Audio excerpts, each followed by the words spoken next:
Chapter 6. Marilla Makes Up Her Mind.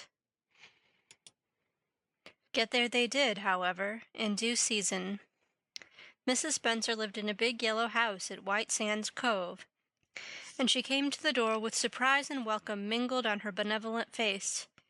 "Dear, dear," she exclaimed, "you're the last folks I was looking for today, but I'm real glad to see you. You put your horse in? And how are you, Anne?" "I'm as well as can be expected, thank you," said Anne smilelessly. A blight seemed to have descended on her. "I suppose we'll stay a little while to rest the mare," said Marilla, "but I promised Matthew I'd be home early. The fact is, Mrs. Spencer, there's been a queer mistake somewhere, and I've come over to see where it is. We sent word, Matthew and I, for you to bring us a boy from the asylum. We told your brother Robert to tell you we wanted a boy, 10 or 11 years old." "Marilla Cuthbert, you don't say so," said Mrs. Spencer in distress. "Why, Robert sent the word down by his daughter Nancy, and she said you wanted a girl, didn't she, Flora Jane?" appealing to her daughter, who had come out to the steps. "She certainly did, Miss Cuthbert," corroborated Flora Jane earnestly. "I'm dreadfully sorry," said Mrs. Spencer. "It is too bad. But it certainly wasn't my fault, you see, Miss Cuthbert. I did the best I could, and I thought I was following your instructions. Nancy is a terrible flighty thing. I've often had to scold her well for her heedlessness."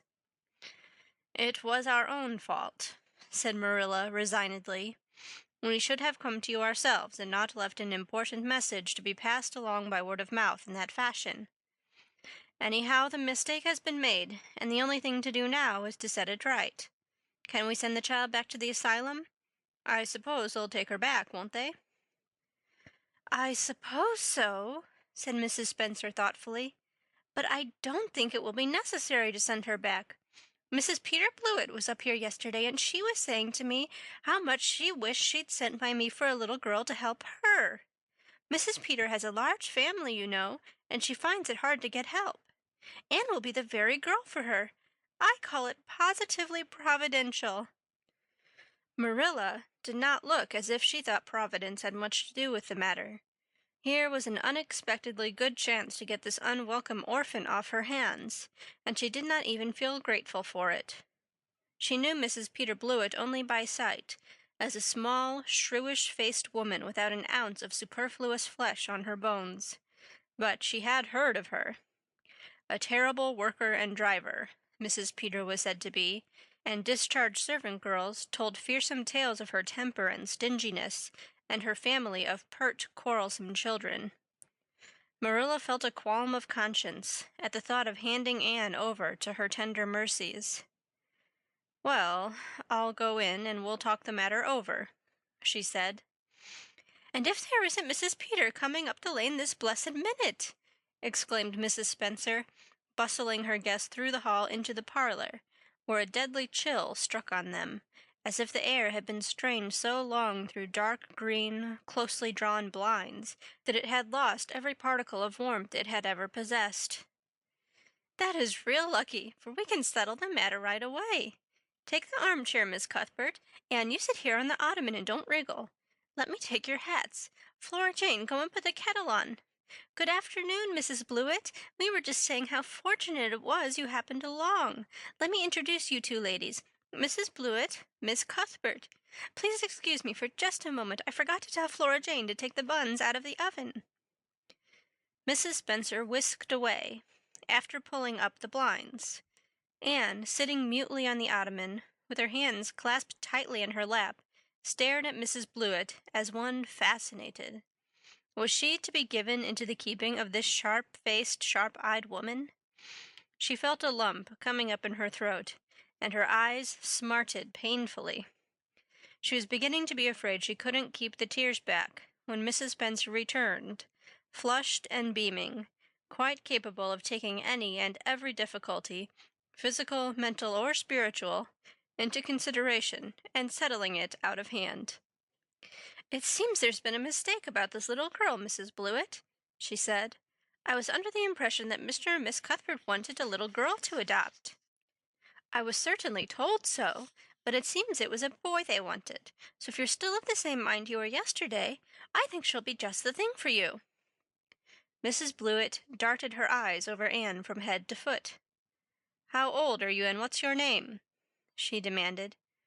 "Anne Shirley," faltered the shrinking child, not daring to make any stipulations regarding the spelling thereof. "And I'm 11 years old." "Humph!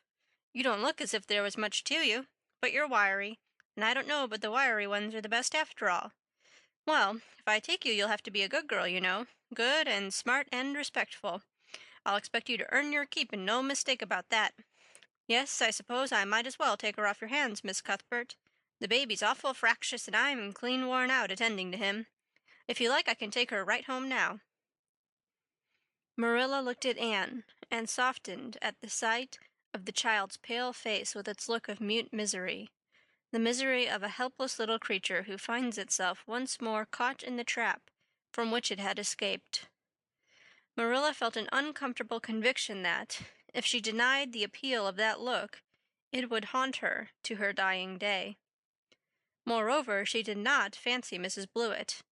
To hand a sensitive, high-strung child over to such a woman? No, she could not take the responsibility of doing that. "Well, I don't know," she said slowly. "I didn't say that Matthew and I had absolutely decided that we wouldn't keep her. In fact, I may say that Matthew is disposed to keep her. I just came over to find out how the mistake had occurred. I think I'd better take her home again and talk it over with Matthew. I feel that I oughtn't to decide on anything without consulting him. If we make up our mind not to keep her, we'll bring or send her over to you tomorrow night. If we don't, you may know that she is going to stay with us. Will that suit you, Mrs. Blewett?"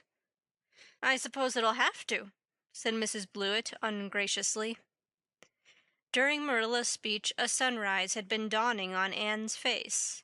First the look of despair faded out.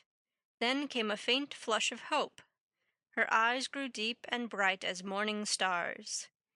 The child was quite transfigured, and a moment later, when Mrs. Spencer and Mrs. Blewett went out in quest of a recipe the latter had come to borrow, she sprang up and flew across the room to Marilla. "Oh, Miss Cuthbert, did you really say that perhaps you would let me stay at Green Gables?" she said in a breathless whisper, as if speaking aloud might shatter the glorious possibility. "Did you really say it, or did I only imagine that you did?" "I think you'd better learn to control that imagination of yours, Anne, if you can't distinguish between what is real and what isn't," said Marilla crossly. "Yes, you did hear me say just that, and no more. It isn't decided yet, and perhaps we will conclude to let Mrs. Blewett take you after all. She certainly needs you much more than I do." "I'd rather go back to the asylum than go to live with her," said Anne passionately. "She looks exactly like a gimlet." Marilla smothered a smile under the conviction that Anne must be reproved for such a speech. "A little girl like you should be ashamed of talking so about a lady and a stranger," she said severely. "Go back and sit down quietly and hold your tongue and behave as a good girl should." "I'll try and do anything you want me, if you'll only keep me," said Anne, returning meekly to her ottoman. When they arrived back at Green Gables that evening, Matthew met them in the lane. Marilla from afar had noted him prowling along it and guessed his motive. She was prepared for the relief she read in his face when he saw that she had at least brought Anne back with her, but she said nothing to him relative to the affair until they were both out in the yard behind the barn milking the cows. Then she briefly told him Anne's history and the result of the interview with Mrs. Spencer. "I wouldn't give a dog I liked that Blewett woman," said Matthew with unusual vim. "I don't fancy her style myself," admitted Marilla. "But it's that or keeping her ourselves, Matthew. And since you seem to want her, I suppose I'm willing, or have to be. I've been thinking over the idea until I've got kind of used to it. It seems a sort of duty. I've never brought up a child, especially a girl, and I dare say I'll make a terrible mess of it. But I'll do my best. So far as I'm concerned, Matthew, she may stay." Matthew's shy face was aglow of delight. "Well, now I reckoned you'd come to see it in that light, Marilla," he said. "She's such an interesting little thing." "It'd be more to the point if you could say she was a useful little thing," retorted Marilla. "But I'll make it my business to see she's trained to be that. And mind, Matthew, you're not to go interfering with my methods. Perhaps an old maid doesn't know much about bringing up a child, but I guess she knows more than an old bachelor. So you just leave me to manage her. When I fail, it'll be time enough to put your oar in." "There, Marilla, you can have your own way," said Matthew reassuringly. "Only be as good and kind to her as you can be without spoiling her. I kind of think she's one of the sort you can do anything with if you only get her to love you." Marilla sniffed to express her contempt for Matthew's opinions concerning anything feminine, and walked off to the dairy with the pails. "I won't tell her tonight that she can stay," she reflected as she strained the milk into the creamers. "She'd be so excited that she wouldn't sleep a wink. Marilla Cuthbert, you're fairly in for it. Did you ever suppose you'd see the day when you'd be adopting an orphan girl? It's surprising enough, but not so surprising as that Matthew should be at the bottom of it, him that always seemed to have such a mortal dread of little girls. Anyhow, we've decided on the experiment, and goodness only knows what will come of it."